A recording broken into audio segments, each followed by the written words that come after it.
Yo.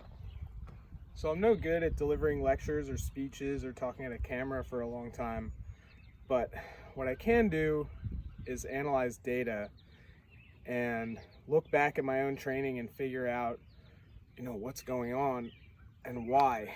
And what I want to talk about is the tendonitis that I have it's all over this, there's finger, hand, forearm pieces here, but the part that really scares me is the pain I get here during just this range of motion when I'm opened up like this and I try and do that, and it took me months to realize that it was from swinging sideways like this.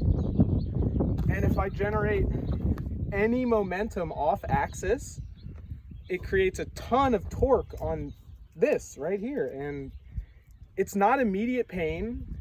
It developed over a long time, and I'm just now figuring out what to do about it.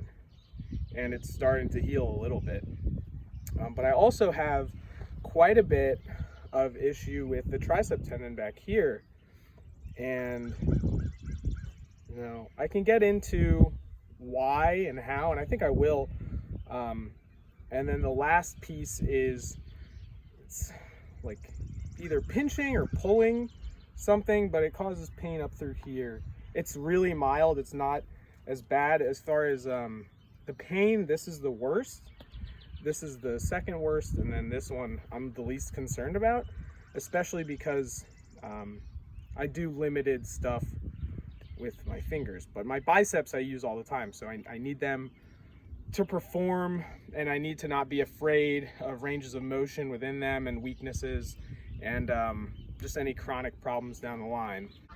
The development of the tendonitis is intimately tied with the progression of my lifting, and the history is pretty short, so I can just break it down. I started from doing no physical activity to just walking and doing push-ups and pull-up progressions. And once I could get my first pull-up, I started doing kind of strong lifts, but some weird variation where all I had was a bucket and some rocks. And so I did squats with a bucket and then overhead press with the bucket and just whatever I could do with the bucket and the rocks, and try and get into somewhat appropriate rep ranges. So I already started off with a lot of flexibility. But in any case, I started doing strong lifts with a barbell and following the program for real. 5 pounds every single session. And looking back, that's the most greedy and stupid fucking way to train. I can't tell. I was chronically injured for the first, till now. Till I realized how to program, and which is still a skill that's, in its early development. And, so, I loved what strong lifts gave me and the techniques I developed and the physique that occurred more or less accidentally. But it's greedy and it's stupid, and for any beginners out there, I don't know if you'd be watching this, but don't load the way they tell you. 5 pounds every session is super greedy. Add the weight when you feel like you've mastered the weight in the movement pattern, when the bar is flying up every rep and you're getting bored of the sets before the reps are ending. Then add weight, because you're a fucking novice. In that scenario, you've already gotten a ton of muscular progression and a ton of hypertrophy at no weight. So build up your tendon strength and be patient. Don't be me. So this next section is kind of really getting into the deeper specifics of what I did and what caused the injury. So with the bicep, definitely what started the progression of injury is doing the same techniques day in and day out. So like trying to do the same monkey bar side swing for whatever 17 days in a row or something like that is horrible, horrific, especially if you already have a pre-existing injury. And then I think another thing is like the maxing out the full range of motion on my chin-ups, because like before I even started filming chin-ups, I had attempted a few maxes, and you know, they hurt the day-to-day progression, but I feel like they built a lot of tendon fatigue that I may or may not have noticed and was continually negligent about. And so that, you know, it manifests. And so for the triceps, a big thing is similar to the bicep, where I was overloading it too rapidly. I added weight too quickly and was greedy. And then also greedy with testing like 1 rep maxes on bench and dips.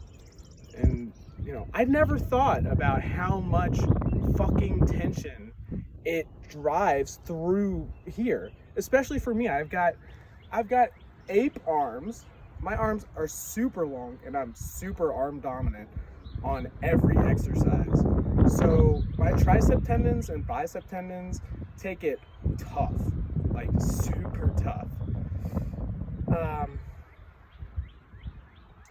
Yeah, so that's pretty much that.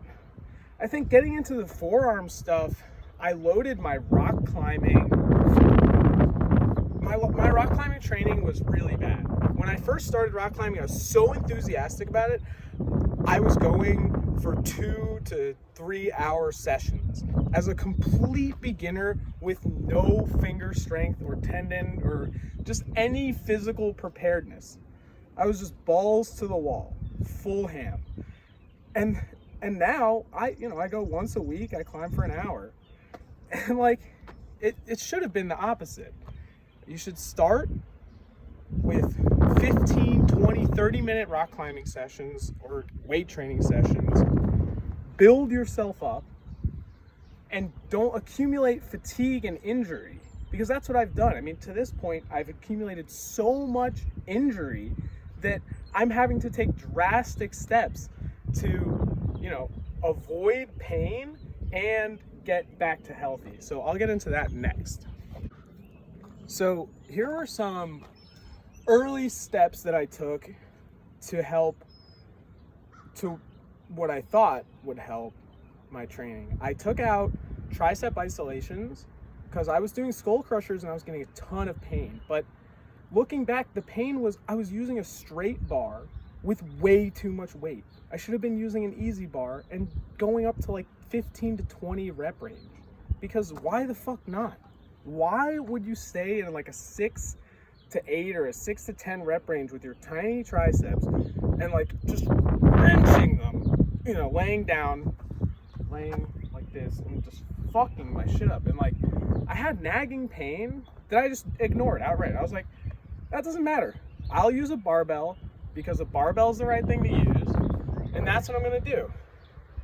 So I bought an easy bar and it's way fucking better. So that's one example of what I did. Another thing I did was I had to deload bench press quite a few times. I had to take weight off the bench press, and you know, I'm lucky because I don't care too much about the bench press, but you know, no one likes taking weight off the bar. Let's see. I gotta watch the monkey bar overuse. But another thing is, you know, I have 2 types of upper days, and both of them had between 4 and 6 sets of horizontal presses, like heavy horizontal presses. So I was doing that. I was overusing the horizontal press, so overusing my tricep tendon with no isolation. So if you think about what that does, and I didn't think about it until like yesterday. I'm sitting in the car driving for 6 hours, analyzing my training like a nerd. And what that's doing is you're never building that tendon strength in isolation, and you're using big weight to horizontal press, and it's bad. Don't do that.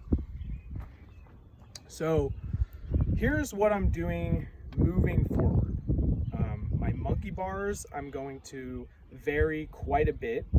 I'm going to be rotating probably between hangs, forward swing, side swing, and getting those one arm pull up or chin up progressions, because I definitely want to do that. That's going to be so sick. The other thing I've done, I've cut all horizontal pressing out. The only horizontal press I do are dips, and I do them unweighted in a much higher rep range, and I'm super conscious of the range of motion and the sensations that I'm feeling in my tendon, and I'm trying to, really work on how to articulate everything and just how to be smarter. So I also started incorporating elastics, where you do this. And the few days that I've done that, I've noticed quite a bit less stiffness just throughout my forearm and in my elbow. I don't know if it's going to really help with the tendonitis, but I would imagine it'll help with something, and it's easy. So I'll just do it. And I do it while I'm sitting at my desk at work. And then, so that covers pretty much the steps that I've taken so far. And now the steps moving forward are going to be warm-ups. So super aggressive bicep and tricep tendon warm-up before every workout, no matter what. Because even when you're picking up plates and loading the bar, and just unexpected stress goes through the bicep and the tricep tendons. Trust me, I know, because I can experience every sensation because of how painful it is.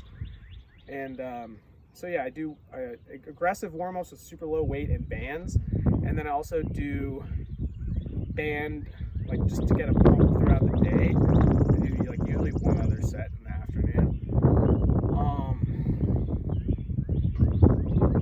And then I will be, before I put horizontal presses, heavy horizontal presses back in my program, I will be reintroducing tricep isolation and starting out as if I were a complete novice, building up from, little pink dumbbells for these and maybe some other variations, push downs, pull downs, whatever they're called. Starting with pretty much no weight and working up. And once I feel comfortable with my tricep isolation strength, I'm going to reintroduce heavy presses, horizontal presses. And, I'll ramp those back up, but I don't know. I'll go by feel, and I think I can do it more effectively and much smarter this time around. As kind of closing notes, one thing I'm really happy about, and this might sound silly, but I don't really care about my chest and my tricep development. And I can get my shoulders from horizontal pressing. I have no pain during that, vertical pressing. So this hasn't been a major setback to my physique goals, but the bicep thing was worrying me. It was stressing me out so much, every time in any range of motion. And